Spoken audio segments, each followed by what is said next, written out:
एक बार एक जवान आदमी की पत्नी बहुत ज़्यादा बीमार पड़ गई।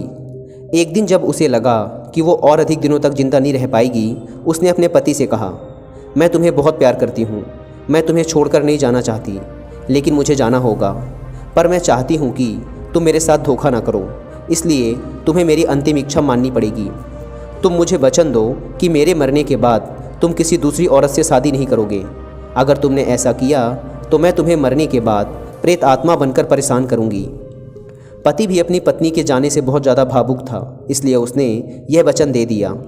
इसके कुछ दिनों बाद पत्नी इस दुनिया से चल बसी। पत्नी की मौत के कुछ महीनों बाद तक पति ने अपना वादा निभाया और उसने किसी दूसरी औरत से बात तक नहीं की। लेकिन कुछ महीनों बाद वह एक सुंदर औरत से मिला और उसके प्यार में पड़ गया। उन दोनों ने जल्द ही शादी करने का निर्णय लिया।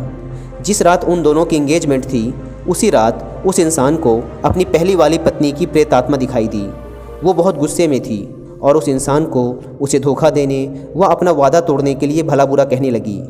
उसके बाद वह रोज़ रात को उस इंसान को दिखाई देती और अपना वादा तोड़ने के लिए उसे कोसती।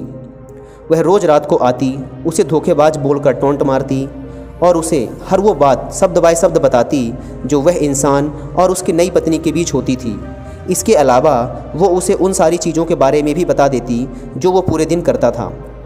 इस घटना ने उस इंसान को इतना परेशान कर दिया कि वह रातों को ठीक से सो नहीं पा रहा था। तभी उसे उसके एक मित्र ने बताया कि यहाँ पास के ही एक नगर में गौतम बुद्ध ठहरे हुए हैं, तुम उनके पास जाओ, वो तेरी समस्याओं का समाधान जरूर करेंगे। वह इंसान गौतम बुद्ध के पास गया और सारी घटना कह सुनाई।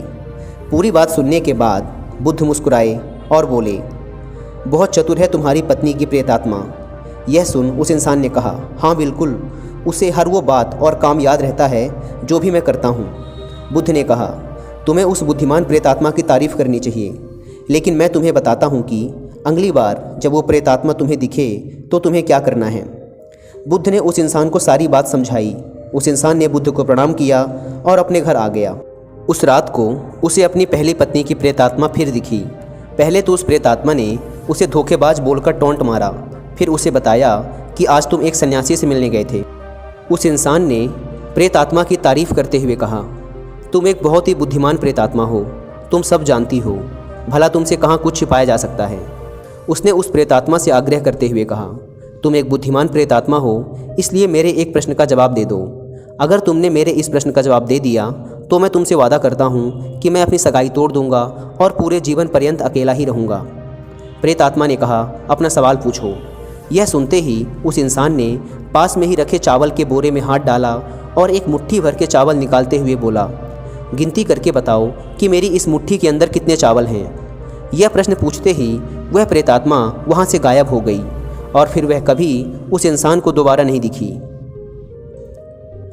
दोस्तों, गौतम बुद्ध इस बात को जानते थे कि भूत प्रेत जैसी कोई चीज़ नहीं होती, यह इंसान का ही एक हिस्सा है जो उसके दिमाग से आता है। इसलिए उस प्रेतात्मा को केवल उतना ही पता था जितना उस इंसान के दिमाग को पता था, क्योंकि उस इंसान को खुद ये नहीं पता था कि उसकी मुट्ठी में कितने चावल हैं, तो उसके मानसिक भूत को कैसे पता चल सकता था। वह प्रेतात्मा केवल उतना ही बता सकती थी जितना वह व्यक्ति जानता था। बुद्ध समझ गए थे कि उसकी पत्नी की प्रेतात्मा जैसी कोई चीज़ नहीं है, यह तो बस उसकी पत्नी को दिए गए वादे को तोड़ने का अपराध बोध था जो उसे अंदर से खाए जा रहा था। उसने अपनी पत्नी को दिए गए वादे को तोड़ने से पहले इतनी बार सोचा था कि उसके दिमाग ने उसकी पत्नी द्वारा कहे गए आखिरी शब्द कि अगर तुमने दूसरी शादी की तो मैं तुम्हें भूत बनकर परेशान करूंगी को सच मान लिया था और उसे वास्तविकता में व्यक्ति के सामने प्रकट कर रहा था।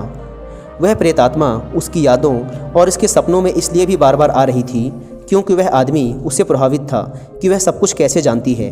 वह मानने लगा था कि उस प्रेतात्मा के पास कोई शक्ति है, लेकिन जैसे ही वह उसके खिलाफ खड़ा हुआ, उसे चुनौती दी, वह प्रेतात्मा हमेशा के लिए गायब हो गई।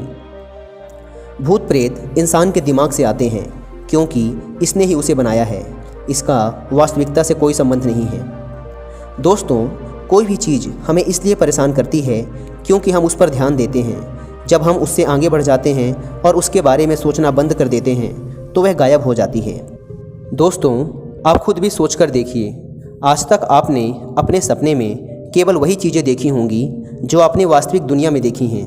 फिर चाहे आपने वो डेली लाइफ में देखी हों, हॉलीवुड या बॉलीवुड मूवीज़ में देखी हों, किसी वेब सीरीज, कार्टून या गेम्स में देखी हों, या फिर आपने किसी बुक्स में पढ़ा हो या किसी कहानी में सुना हो। एक्चुअल में हमारे माइंड के पास जो भी इन्फॉर्मेशन है यह उसी को तोड़ मड़ोड़ के सपनों के फॉर्म में दिखाता रहता है और हम कई बार इन्हें सच मान लेते हैं। इसलिए दोस्तों, ज़रूरत है इन सब चीज़ों को भूलकर वर्तमान में फोकस करने की।